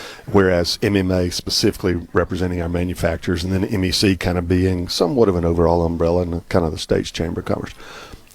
So for policymakers, legislators, any given issue, if it's a big issue and pulling a lever somewhere, it's going to affect all 3 of those groups. So you got to go see, you got to get all those guys and girls in and talk to them about, hey, how's this going to affect your people, that sort of thing. So for us, it simplifies it and unifies their message in a way that it's easier for my folks to consume on a legislative level if they're all speaking with one voice. In other words, if this Mississippi Business Alliance is going to be the tip of the spear for the business community as a whole, we'd love it when folks have worked out their inner differences before they show up at the CAP wanting a particular policy or issue or to react. And so for us, it kind of removes a layer or 2 for us and lets them speak with one voice in a way that simplifies it for the messaging from them to policymakers when it comes to, things that we may be considering doing and how it affects business in Mississippi. So for us, I see it as an incredibly positive thing, and it lets them speak with even more authority and voice when it comes to what businesses want. And my members really sit up and listen when any of those groups want to engage on an issue. But when they're all 3 together, that heightens that awareness. We are, we're at the end of October, so 2 months away from a new legislative session. And people have talked about topics, and we know that school choice and this debate, this conversation about educational freedom is going to be very much part of this legislative session. Is there something that is on your radar that we, the media, the constituents, are not talking about that's going to end up being a big deal in this session? I don't know. There's always one thing. There's always that thing, whatever it is, that pops up that nobody expected, that kind of takes the oxygen out of the room, in any given ballot year. initiative coming back? Yeah. Could that be it? Well, there Maybe seems that's still out there. Citizens and voters still talk about that, wanting something reinstated. They think something's taken away. They want it put back. We've been unable to find consensus. That sounds like a broken record, but I'm taking you down this road with 10 seconds before the break. We passed a bill that reinstates it 3 times in the House, and we couldn't get the Senate on board with any of the different changes that we tried to make to find compromise. So you almost made it all the way through. We're gonna do well. You brought it up. We're gonna do it again. It's my fault. We're gonna do it again. Thank you, Mr. Speaker. Thank you for having us. Good. Where you come first for news. Fast and free. Mornings with Richard Cross on Super Talk, Mississippi.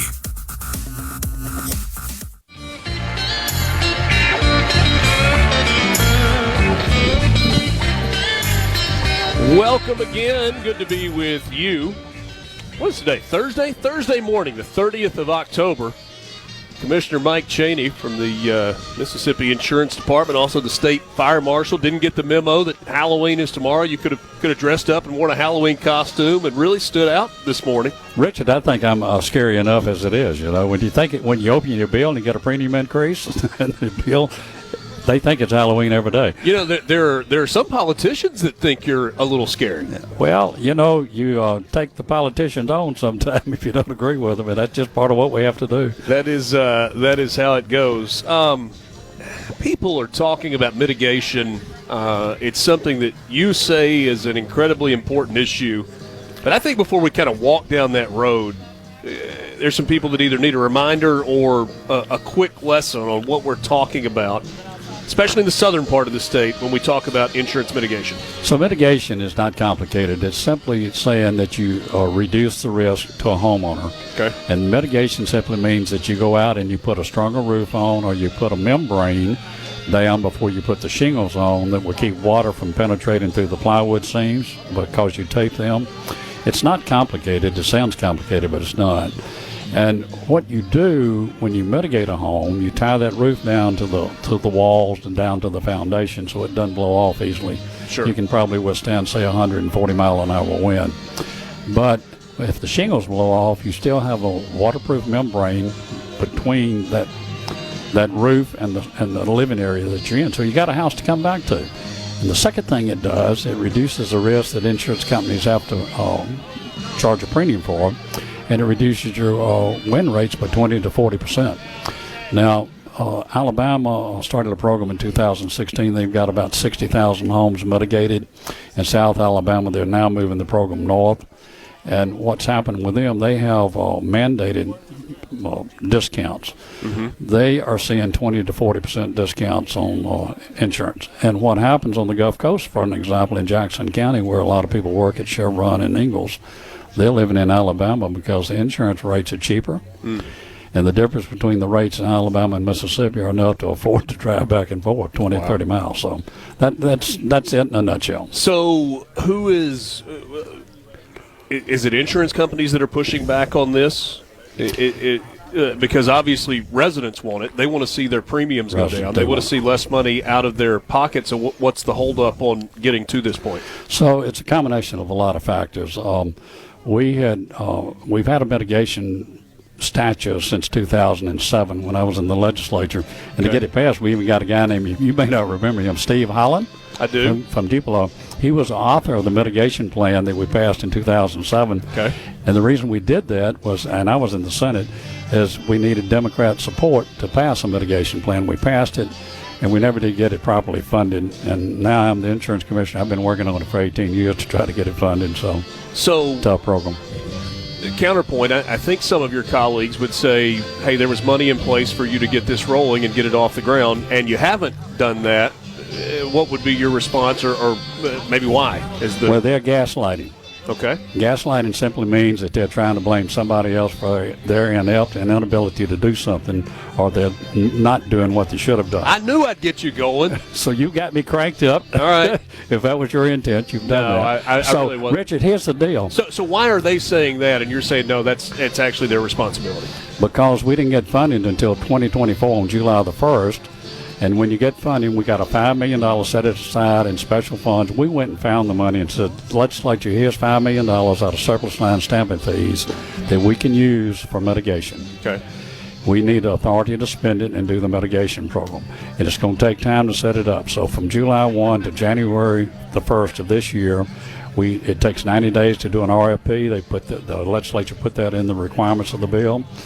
It took us 90 days to get the database done, so we had about 6 months that we had to get all the things in place to do. So that gets you almost to the first of the year. First of the year, so the second week in January, we started the mitigation. Had to find contractors that were trained and certified.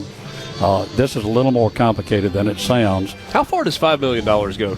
It'll do, $5 million would do, if you just think about a $10,000 grant per house, you can do 500 houses real easy. Okay.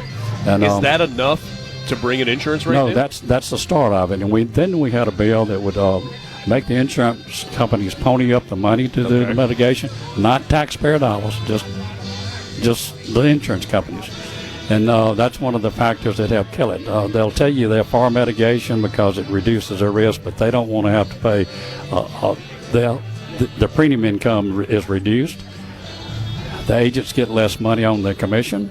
Yeah. And our administrative costs are very low if the department runs the program, and the reason the department, we don't care about who actually runs the program. We just want to control the money because we're not going to pay the contractors unless the work's done right. Right. And every state except for North Carolina has a semi-government agency that runs theirs, but all the states like Louisiana and Alabama and even South Carolina control the money so they make certain the work's done correctly. I'm thinking about a parallel to health care here. I mean, it's preventative care. It is preventative care.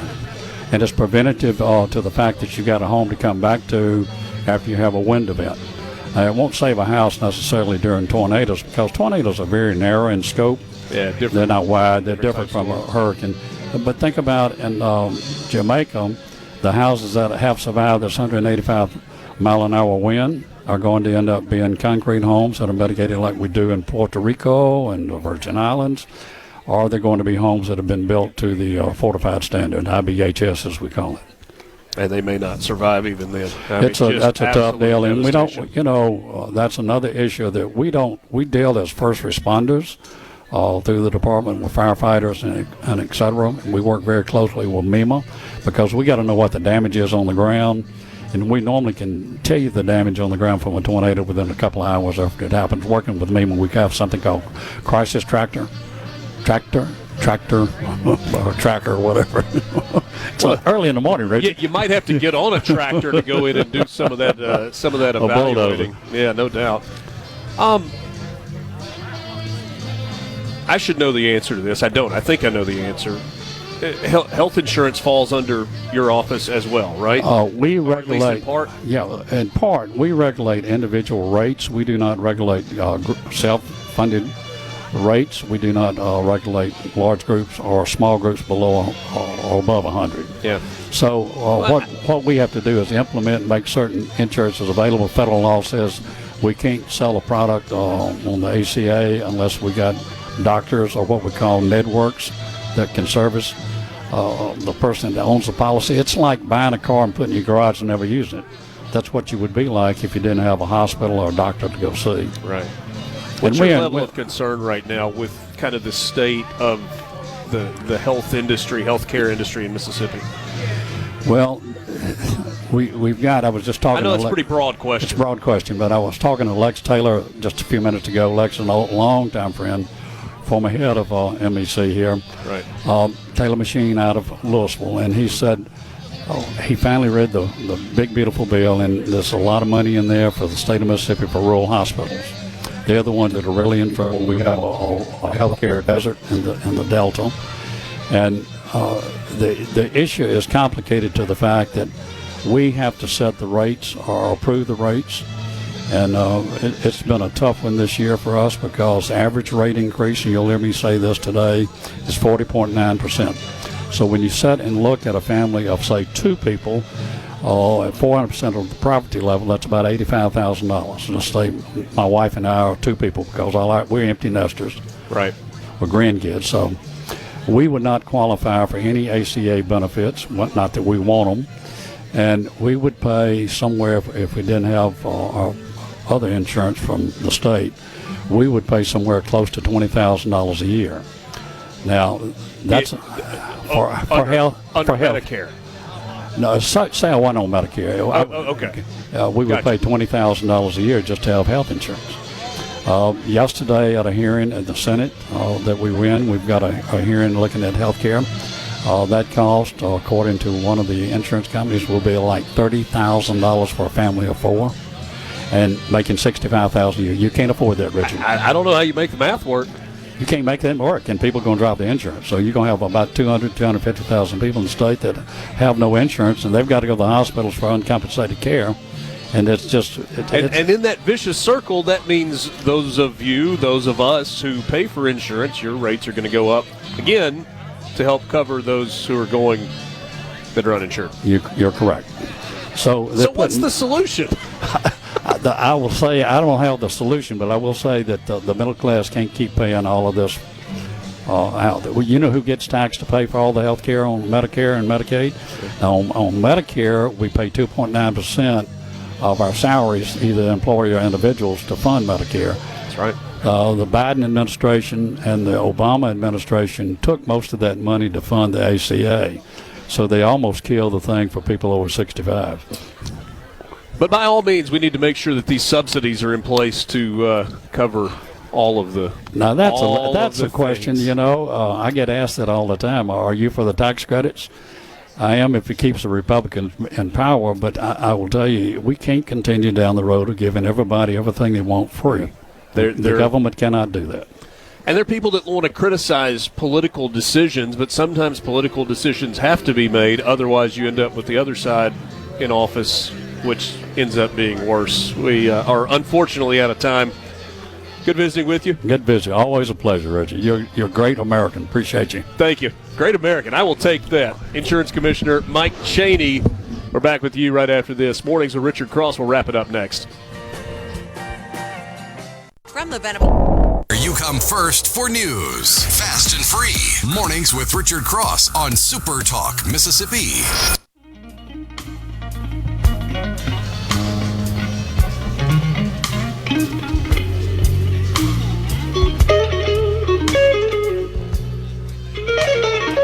We made it to the end of the show. Here we are. Mornings with Richard Cross from Hobnob this morning. One of MEC's 3 big events that is on the calendar each year, and perhaps one of MSMBA's big events that's going to be on the calendar going forward. John McKay joins us. He is currently the president and CEO of the Mississippi Manufacturers Association and is soon to be the CEO of the Mississippi Business Alliance. That's right. Is that right? That is correct. Congratulations. Well, thank you very much. Yeah, really excited about everything that's come together. Obviously working with great folks like Scott Weiler and Derek Easley have been a tremendous benefit. And then really all of our volunteer leaders, our boards of directors and all that, the amount of support they've given us has been tremendous, and they've really been on board. 3 CEOs of 3 organizations that work together, work in conjunction, but also kind of have their own silos, or at least have had their own silos. It feels like that's a recipe that could have gotten sideways with egos and leadership and who's going to be the boss going forward, and yet it seems as if the 3 of you with maybe your boards have been able to really navigate that well. How did that happen? Well, it was really a long process, and I think Scott mentioned it earlier in the show. The conversation started informally years ago. And really throughout those discussions, it became clear that Scott is he's not going anywhere, but he is on the tail end of his career. Sure. And he was looking for a way to ensure continuity and success for the business community in general. And you got to tip your hat to him for that effort and that mindset. And then after we sort of sat around and said, okay, what could this look like? We engaged our volunteer leaders and our boards and all the people that really make our organizations what they are. And those guys sat down in a room and said, okay, this makes sense.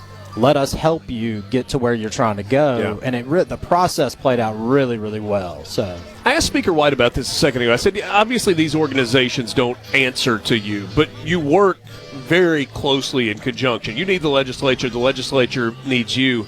And I asked him from his perspective why this was a good thing. This merger with BIPAC and MMA and MEC into one was a good thing. He talked about that a little bit. From your perspective, in terms of working with the legislature, why is it a good thing? Yeah, and that was really one of the main focal points throughout our journey. And really the word that I use a lot is it provides clarity. We had these three organizations. We all did stuff that was similar and obviously represented the business community, but we all had different approaches to that, strategies, relationships and all that. And that created a system where the political leaders like Jason, who I've known since he came into the legislature and has been a rock star from day one, they would have to individually approach us. We each had different processes for engaging on specific issues. Under this new scenario, it's going to be completely different, where they can just approach one organization, get the feedback they need on whatever policy issue we're talking about. We can come to them proactively on issues that are important to us and that we want to move the needle on.